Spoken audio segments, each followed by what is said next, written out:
I welcome you all to Group 1 Mains Tsat coaching on Paper 4 Indian Economy and Development.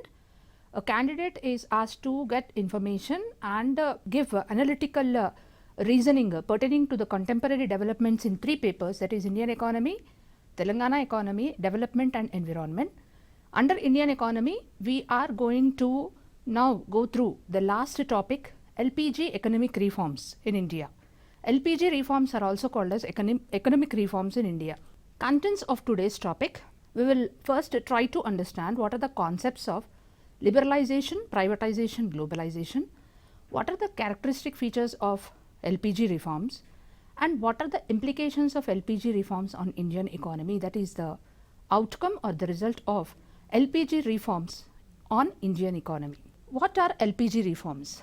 India introduced liberalization, privatization, globalization reforms through new industrial policy resolution on 24th July 1991.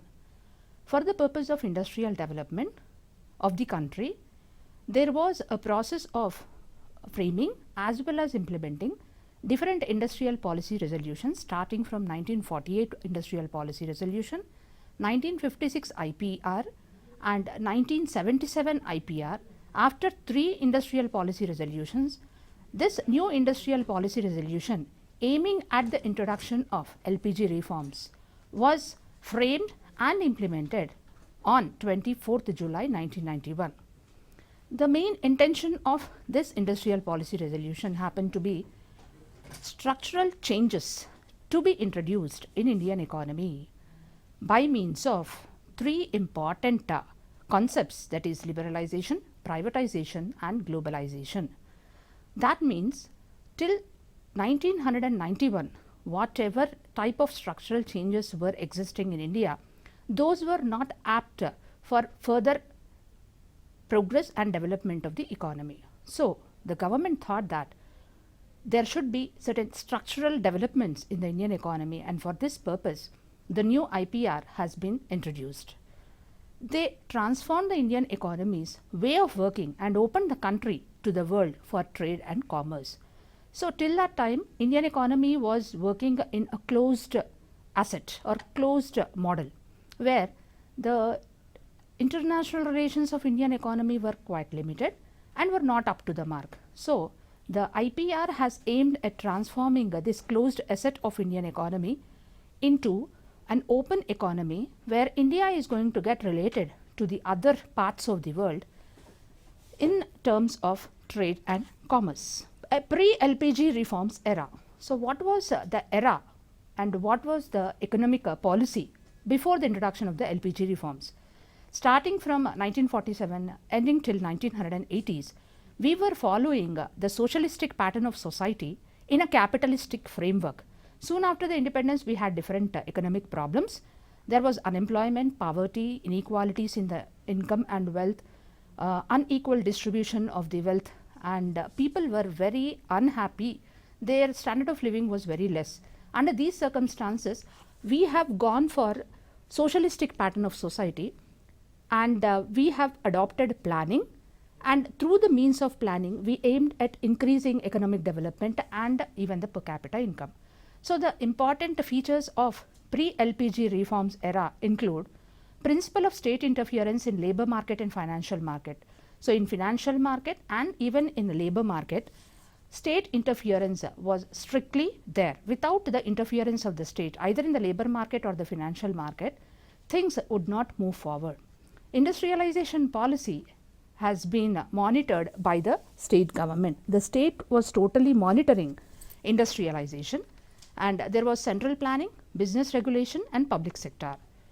Indian economy was closed and the convertibility of the rupee was very limited. It was almost inconvertibility, that is, rupee cannot be converted into other foreign exchanges in the international market, which is called as inconvertibility of rupee. Then whatever development was planned, it was planned only through the internal trade. All the external relationships with the other countries of the world or international trade was not given importance, or development was aimed at by participating and promoting only internal trade at the cost of neglecting or limiting international trade relations. Public sector units were considered as the vehicle of the growth, and service restrictions were there on multinational companies or corporations and foreign direct investment. So these were some of the important features in the pre-LPG reforms era, that is before the LPG reforms got introduced. These were the characteristic features. Coming to the next one, historical perspective of LPG reforms. Why LPG reforms have got introduced? What made the government to go for LPG reforms?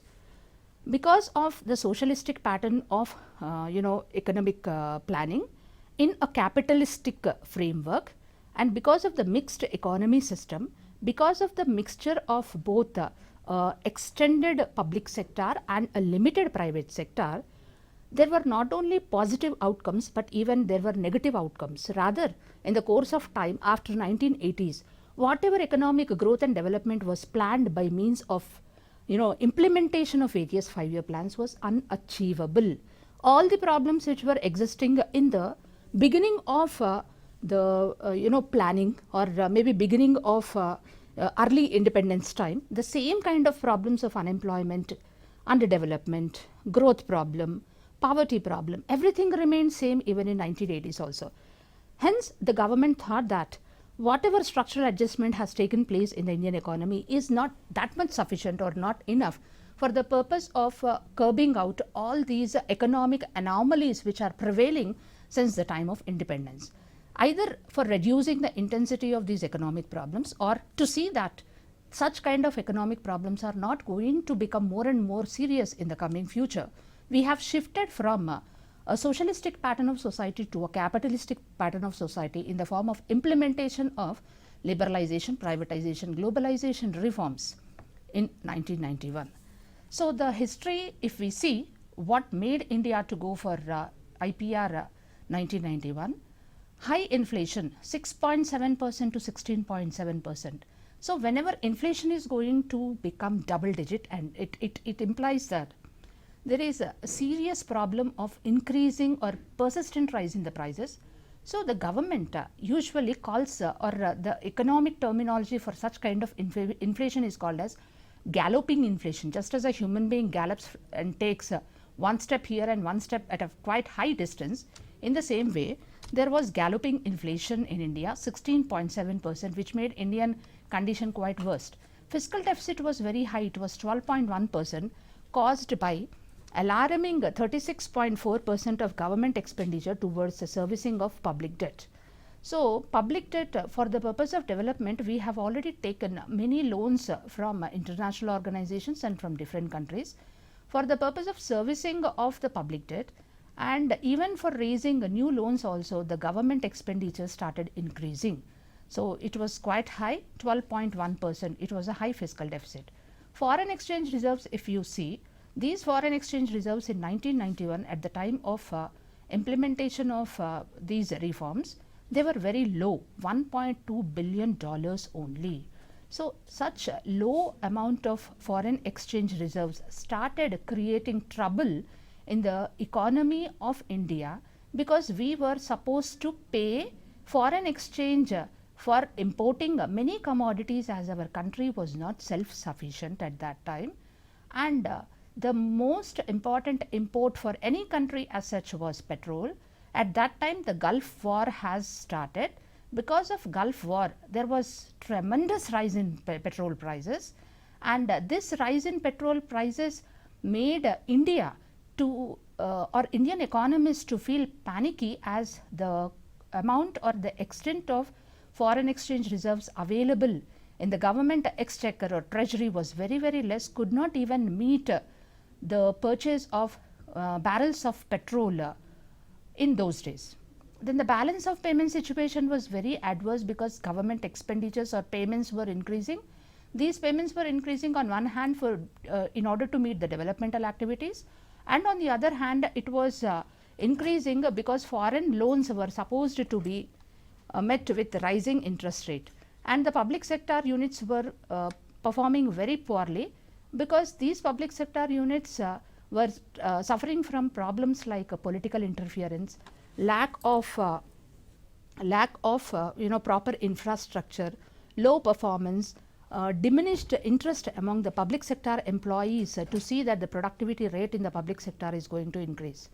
Then annual growth rate was very low, it was 3.5% only. From 50 to 80 we have implemented almost 7 5-year plans. In these 7 5-year plans, the amount of growth rate remained 3.5%. It is called as stagnant Hindu growth rate, and the per capita income average annual growth rate was just 1.3%. That is, the standard of living of the people in terms of per capita income average annual growth rate was also very low.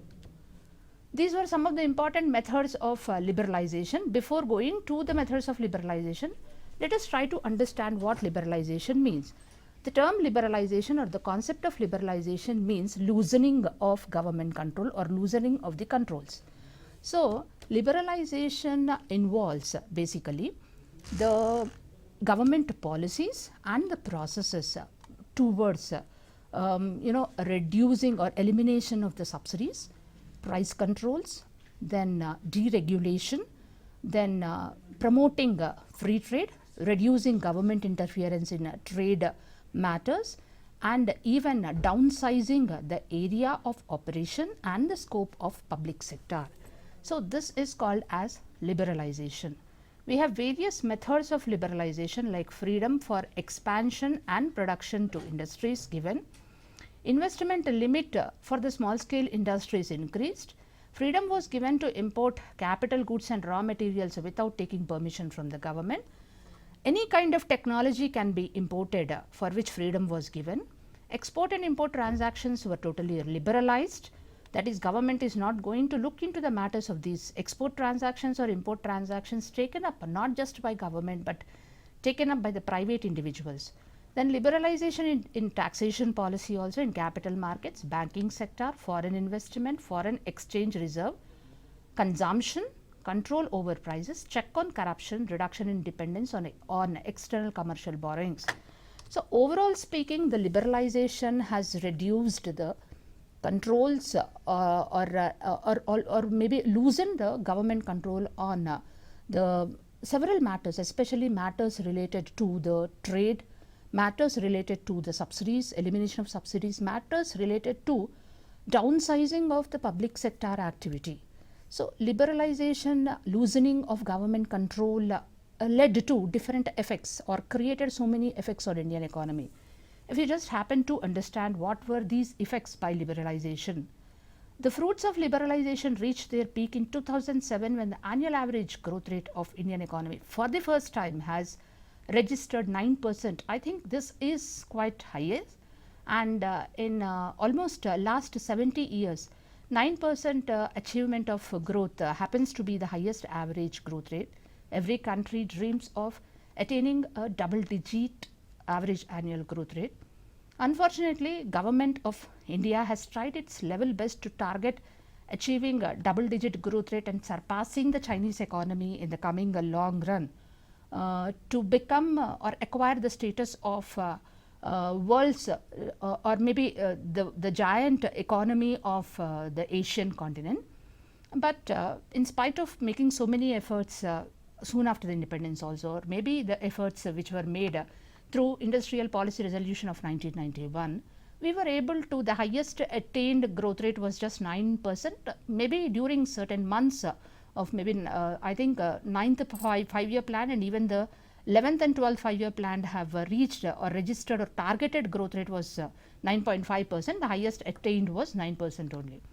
Then acquired the status after as the fastest growing major economy next to China soon after the implementation of LPG reforms. It shows that LPG reforms were quite effective in making Indian economy to move quite forward from its existing annual average growth rate, that is a stagnant growth rate which has continued for 5 decades of planning. From 3.5% going to 9% or touching 9% was quite a great achievement of the LPG reforms in India. And this achievement has made India to stand next to China as the fastest growing major economy. International competitiveness of industrial production has increased because we were importing big machines and technology in the form of industrial imports. We were able to produce so many commodities before which we were suffering from what is called as lack of self-sufficiency in the industrial commodities. The quality as well as the quantity of industrial production has increased so much that we were able to export industrial commodities also to the other countries. In that way, international competitiveness of industrial production increased. Then reduced rates of interest and tariffs. We have not only reduced the rate of tariffs on the commodities which are imported into India, but we have even reduced the rate of interest even for the loans which we are floating to the other countries of the world. Then we have reduced a monopoly of public sector, that is public sector's monopoly which was there in the Indian economy for the last 5 decades under the process of planning, where we were giving more importance to the expansion of the public sector for the development of the economy by means of serious state interference was totally reduced, and this has led to the import of improved technology from the rest of the world or from the globe, and through which the quality of the commodities produced in India, especially in the industrial sector and service sector, not only increased, but even the competitiveness, international competitiveness of the commodities produced by the service sector, industrial sector also notified improvement. Then we have the concept of privatization. Privatization refers to transfer of control and ownership of business from public sector to the private sector companies. While liberalization is nothing but loosening of the controls, privatization is complete transfer of control and ownership of businesses from public sector to private sector companies. This is done by means of property rights shift from public to private sector. It was the tool to address the challenges of the public sector. Public sector was suffering from different challenges like low profitability, unnecessary political interference, growing losses, labor issues. So, the labor were becoming more and more unproductive, and not only that, because of protection enjoyed by the public sector laborers, their working capacities have become lesser than expected, as a result of which public sector units were continuously registering losses, which was a big problem and a big challenge for the government. And this transfer of ownership and the control was done in different ways of privatization, like franchising is one, leasing is another form, contracting or giving to the public sectors being given on contract to the private sector. This is another process. Then disinvested public sector shares can be absorbed only when capital market is well developed.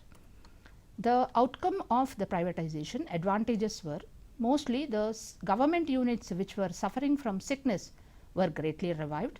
They were modernized, unnecessary political interference got reduced, and public sector units have become more competitive. So, thanks to the privatization, whatever challenges that the public sector was facing in the form of low profitability, unproductiveness of the laborers, unnecessary political interference, all these have got controlled.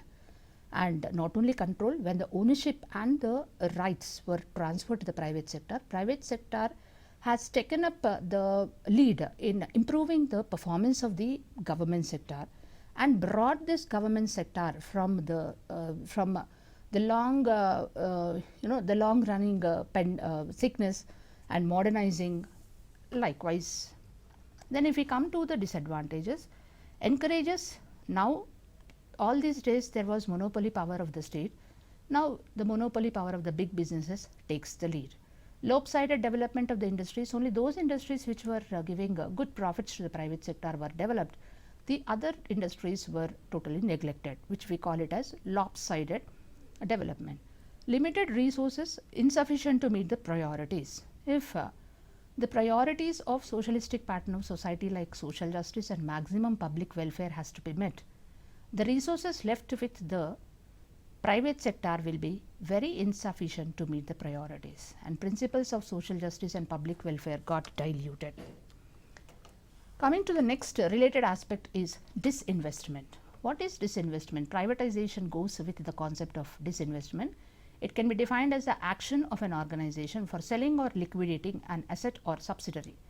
The government appointed, while liberalization led the loosening of the controls, privatization led to the transfer of ownership rights and transfer of control from the government to the private sector. Disinvestment led to selling or liquidating an asset by an organization, especially the government. So, previously whatever assets were there with the government, in the course of time through the liberalization, privatization, globalization, especially through privatization policy, these assets were either liquidated or they were sold. So, liquidating and selling of these assets by government is called as disinvestment, where the returns obtained by selling these government assets are not going to be reinvested again for either for the establishment of the new units under the public sector or for the expansion of the existing units under public sector.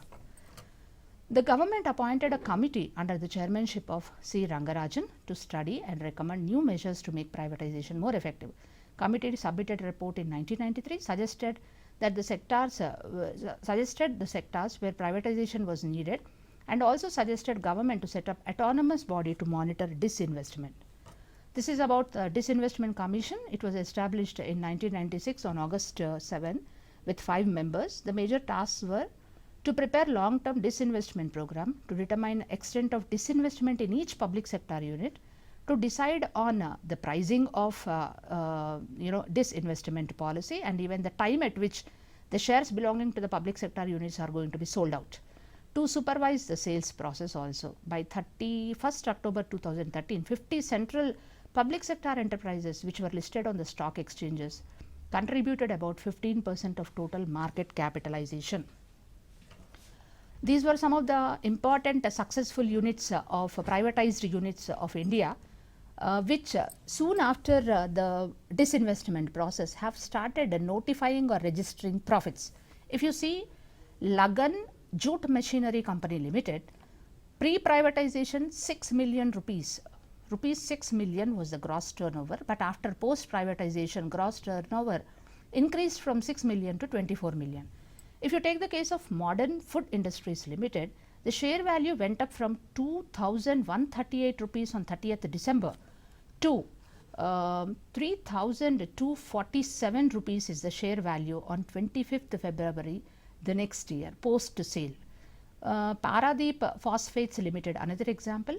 Bharat Aluminium Company Limited, Balco, HCI, HZL are some of the important successful privatization units which have brought the fruits of privatization to the government of India. The concept of globalization, the third concept under LPG reforms, we are coming to the third concept, that is globalization. Globalization simply means now opening the economy of India to the international operations and integrating the national economy of India with the global economy. Making Indian economy a part of the world economy is called as globalization. It describes the growing interdependence of the world economies through cross-border trade transactions. These cross-border trade transactions take place in the form of goods and services, in the form of technology, in the form of investment, in the form of people, in the form of even information also. So, to once again recap, liberalization is loosening of the controls, privatization is transferring of the ownership, rights and control from government sector to the private sector. Disinvestment as a part of privatization policy aims at liquidating or selling off all the assets under public sector, and whatever returns will come, those are not going to be reinvested. And globalization refers to integration of Indian economy with the world economy. Globalization enables free flow of capital, labor, technology, information, goods and services, people across globe or between different countries. It is nothing but bringing trade, investment, markets of various countries under one umbrella. It promotes the creation of a lucid global economy. Lucid global economy refers to that economy where there is no, there is transparency in terms of the trade transactions between different countries of the world, and everything is known through the establishment of a lucid global economy under which all the countries of the world are going to be connected by means of trade, investment and market transactions. Globalization also acts as a catalyst towards creating a new world economic order where all the countries are now going to be globally connected with each other. concept of globalization was quite successful. It has its own benefits as well as limitations. If we were not connected with the globalization, with the world economy, through globalization with the world economy, there might not have been information technology, digitalization, the benefits of which we are presently as Indian citizens enjoying. On the other hand, if we take the negative aspects, the COVID-19, which was started in India before globalization, we didn't have free flow of people and free flow of goods and services, but COVID-19 has transformed or crossed the borders. It was a good example where as a negative effect of globalization, the disease or maybe the pandemic not only got restricted to, not just got restricted to the borders of China, but because of globalization or as an outcome of globalization, it has shifted from China and has attacked the entire world. So this is one of the negative outcome of globalization. As an example, we can quote for this.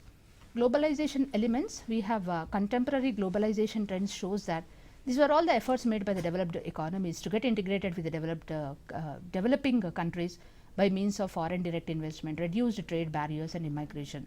If we come to the types of globalization, we have cultural globalization where ideas, values, culture get exchanged with each other, establishing social relations. Economic globalization, goods and services, capital, people, data, ideas get exchanged across borders, leading to economic relations.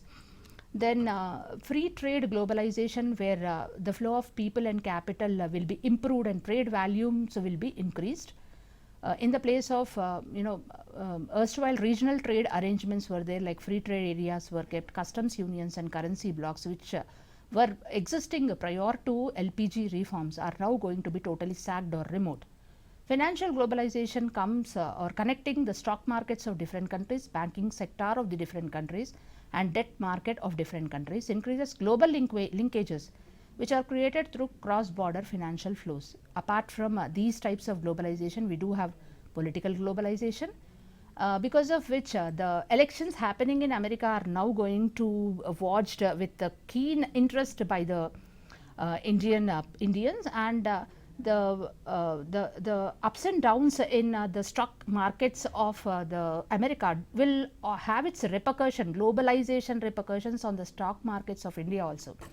Technological globalization, environmental globalization. So global warming is nothing but we are talking about the global warming and seeing the effects of global warming, where different countries of the world are coming together and are trying to talk about the carbon control or the amount of carbon dioxide which is emitted by different countries and to be controlled, because environmentally we have got collected through environmental globalization, geographical globalization. Foreign direct investment is a direct investment into production or business in a country by an individual or a company belonging to the another country, either by buying of a company or in the target country, or by expanding operations of an existing business in that country. For example, foreign direct investment can can be stated as one of the important factors for the expansion of multinational corporations in India, and even the banks belonging to the other countries are also getting established with the more number of branches in different states of India. So it is all because of the restrictions which were totally removed on the foreign direct investment, where either a company or a person belonging to the other country can start either a business or expand a business by investing in our country. This is the effect of the foreign direct investment. So FDI in India, the Department of Industrial Policy and Promotion, Ministry of Commerce and Industry, Government of India makes policy announcements about FDI. 2012 UNCTAD survey projected India as the second most important foreign direct investment destination in India. India ranked third in the list of most attractive FDI destinations as per Ernst and Young's 2012 survey. It's a magazine. So in 1991, FDI was introduced, replacing the earlier Foreign Exchange Regulation Act with the new Foreign Exchange Management Act. That is, through by means of liberalization, privatization, globalization, all the regulations and controls of the government are now removed, as a result of which we have expected that there will be greater flow of foreign exchange into India, and as expected we have become the third most favorable country for foreign direct investment by means of different countries of the world. So when we were getting huge quantities of the foreign exchange reserves, it becomes very important for us to frame an act for managing this. This is called as Foreign Exchange Management Act. So this was commenced from with a baseline of $1 billion in 1990. The objective was to attract and promote FDI as a supplement to indigenous investment. Since 1991, India registered 165 times increase in foreign direct investment. Equity capital, reinvested earnings, intra-company loans are the components of FDI. So FDI in India, we have automatic route and government route through which FDI will flow into the country. Through government route, Government of India, then Foreign Investment Promotion Board and Ministry of Finance should take decision about the quantity of FDI to enter into India. Received, so we have started with $1 billion in our in the government treasury as foreign exchange reserves. By means of all these LPG reforms, we have received $84.835 million in the year F1 21-22 as foreign direct investment. The sectoral FDI caps in India, defense 74% was automatic route, and now it has been increased to 100% by government route. Insurance 100%, telecom 100%, single brand retailing 100%, multi-brand retailing 51%, civil aviation 49%. Then these are the 5 important countries. Singapore, USA, Mauritius, Netherlands and Switzerland stand 1st, 2nd, 3rd, 4th and 5th in contributing foreign direct investment to India. And these are some of the important sectors like computer, software and hardware, services sector, automobile industry, banking, insurance, non-financial, outsourcing, research and development, which stand top in attracting FDI in India. We have the multinational corporation, which is nothing but an enterprise that manages production or delivers services in more than one country, can also be referred to as an international corporation. Examples of multinational corporation in the world, the first MNC in the world was the British East India Company, which has started establishing colonies throughout the world. The first MNC in India happened to be IBM, and the first Indian MNC to operate or start operations in the other parts of the world happens to be Infosys. MNCs in India, India's large market potential has attracted MNC. India's vast population increasing its purchasing power. India is also emerging as the manufacturing and sourcing location of choice for various industries. Effects of globalization. Increased India's share in the world exports from 0.53%, we have increased our share to 2.1%. Foreign currency reserves also increased. Average growth of exports has increased by 20% after the globalization. Exports finance also increased 70%. So now 70% of our Indian imports are financed by the exports of India. The current account deficit, which was over 3% of GDP in 1991, was also controlled and it was brought down to minus 0.4% soon after the LPG reforms. What are the implications of the economic reforms in India? Implications refers to the critical analysis of economic reforms, which is repeatedly asked in the examinations, where the candidate is expected to state critically whether the introduction of LPG reforms or economic reforms in the Indian economy was it able to have a negative impact or a positive impact or a mixture of both. If you just look into the positive impact, definitely the government of India has notified that India has registered a vibrant increase in GDP growth by 8%. It has stimulated the industrial production also. It was successful in increasing the total production of industries in India. So under planning, the industrial growth was not that much quite satisfactory, and the industrial production also was not satisfactory when compared with the growth attained in the service sector. So through the LPG reforms, industrial production has increased and industrial competitiveness also increased. And the next important part of or showing the positive impact happens to be the fiscal deficit. Current account deficit was very high before the implementation of the economic reforms, but after the implementation of economic reforms, especially through FRBM Act of 2013, we were able to control the fiscal deficit. Dependency on the other countries in the form of taking a huge number of public debts was also reduced, and inflation from double digit we have brought down to single digit controlled inflation. Poverty also was declined, and once upon a time when the poverty rate was 40 to 50%, it is the successful achievement of the the economic reforms and the recent statistics tell that we have brought down the poverty level in India to as low as 26%. So these are some of the positive impacts. And negative impact, uneven economic growth. Yes, we have attained a good amount of economic growth, but it is not even. It is not evenly distributed amongst all the sectors of the economy. Unequal distribution of wealth remains even the same even today also. Then on employment, the effect was very, very less or inferior, because we have expected that higher economic growth is going to be supplemented by higher employment opportunities to the growing demographic dividend, that is highest percentage of the youth who are available in India. But unfortunately, the growth rates are jumping up, employment opportunities are not satisfactory, which is becoming a matter of unhappiness amongst the youth. And unfortunately, because the demographic dividend percentage in India is quite high, government should and must think about a new type of growth where we are going to ensure more number of employment opportunities to the increasing number of youth in India. Then social sectors are very much neglected, like education and health sectors, where we need to do lots of improvement in the coming future. And whatever economic growth has been attained, because it was not providing proper employment opportunities, it is described as jobless growth. Social justice and public welfare are not yet attained also. If you see the previous questions, the previous questions are like this. The aim of economic reforms in India is to improve the competitiveness and efficiency of domestic industry and pave the way for achieving higher rate of economic growth. Please discuss. Emerging technologies and globalization led to money laundering. State the measures to tackle the problem of money laundering in India. That is, more number of, soon after the implementation of LPG reforms, because of the expansion of the private sector, private people or big businesses are making huge money, and they are depositing their money in the banks of the other countries. Rather, the Swiss bank deposits are increasing, and because of this, money laundering is not only occurring throughout the world, but money laundering is occurring even in India also.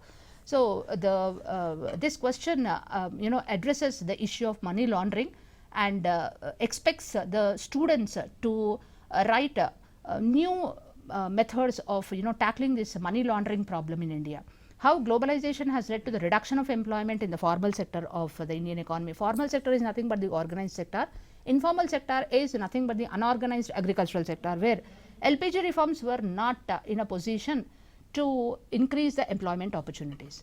Justify the need for foreign direct investment for the development of the Indian economy. Suggest remedial measures for increasing actual FDI in India. Definitely foreign direct investment, which has made an entry into the country, was successful in increasing the development process. Only because of the LPG reforms only, we have crossed from the stagnant economic growth rate of 3.5%, especially called as Hindu growth rate, to the highest growth rate, that is 9%, and very soon we will be aiming and attaining 10 and above 10% of the growth rate, provided that we are going to frame new policies which are going to address the issue of sustainable development and growth with social justice, where it's not going to be the jobless growth, but it is going to be jobful growth. Comment on the short run and long run effects of liberalized FDI in defense sector of India. Discuss the impact of foreign direct investment entry into multi-brand retailing sector on the supply chain management in the commodity trade pattern of the economy. With this, we come to the end of the 8th part of the Indian economy. So far, 8 classes relating to different concepts of Indian economy were covered. From the next class onwards, we will be touching different aspects of Telangana economy, state economy, and development and environment aspect. I wish all the aspirants of Group 1 mains very best of luck for your preparation towards Group 1 mains, especially Indian economy paper. You were there with the subject expert Dr. 𝗵𝗵 from Department of Economics, Government City College. Thank you.